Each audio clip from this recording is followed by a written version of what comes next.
Welcome to this bonus lesson. This bonus lesson is going to look at do the same to both sides. So pause the video, in your own time have a go. And by the way, we're going to go through this once with a kind of simpler explanation. If you're a keen student who is watching this that wants a deeper explanation, we'll do that later, which you can then skip if you want.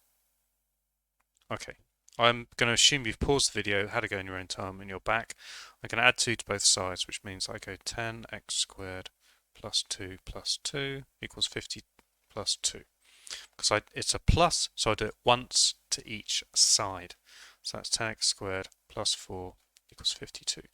Similarly, this is a minus. I'm doing the minus 2 over here next. So I do that once to both sides. So it's blah, blah, blah, blah, blah, minus 2 equals blah, blah, blah, blah, minus 2. And the blah, blah, blah, blah here is 10x squared plus 2. And the blah, blah, blah here is 50.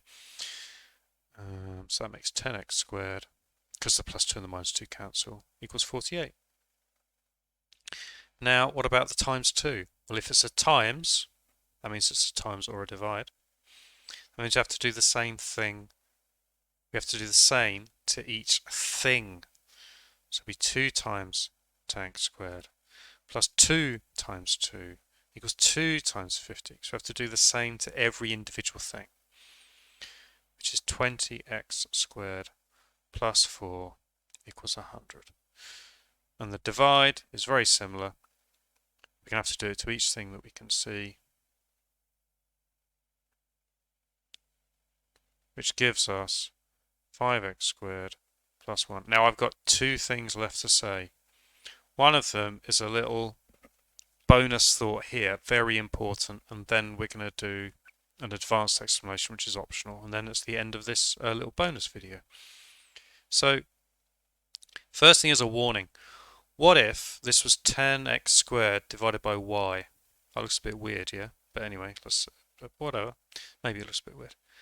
Then we add a minus what divide by y there, and then we add a divide by y there.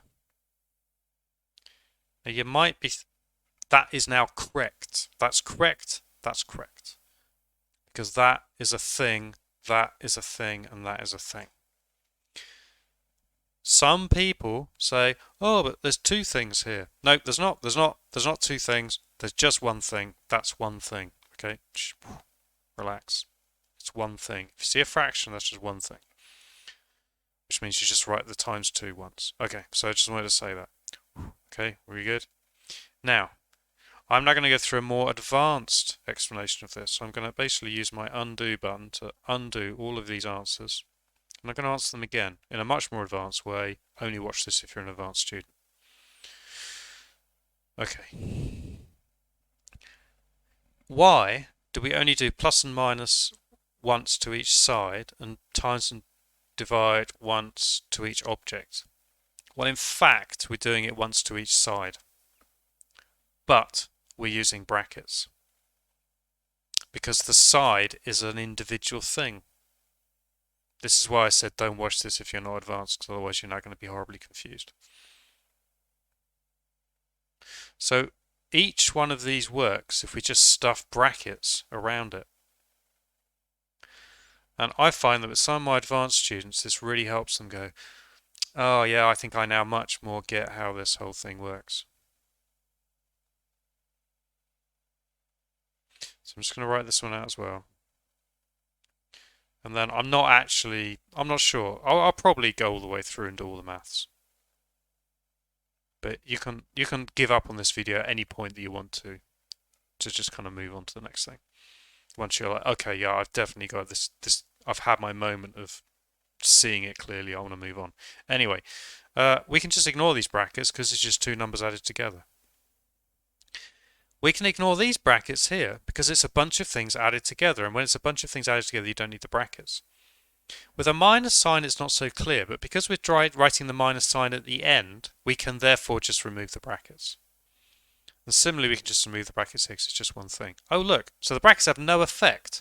Oh, so you can kind of just imagine there's brackets there, so maybe that helps. Now, and then if we look at the times one next, I'm just going to shift it to the front, because it doesn't really matter where you put it. Oh look, which just means it's just 2 times the first thing and 2 times the second thing. So and again here you don't need them because it's just 2 things multiplied together. So you can now see how that's like the earlier question. And here, this is weird. This is harder just because I think my theory on this being harder is just because divide signs are more complicated when you write them out. I would be tempted to turn them into fractions because it's exactly the same thing. It's literally an interchangeable way of writing exactly the same thing in the language of maths. In which case, we can then get rid of the brackets. Notice how you have to write the brackets in to understand it and to set it up, and then you can dismiss them if possible. And then, obviously, this one on the right is just 25. The one on the left, well, it's just whenever you've got a fraction with 2 things on the top and 1 thing on the bottom, you can split it. So maybe that's helped you see how same to both sides is actually, if you add the brackets, it's much more of a unified thing that makes sense on its own. Okay, thanks for watching that. See you in the next video.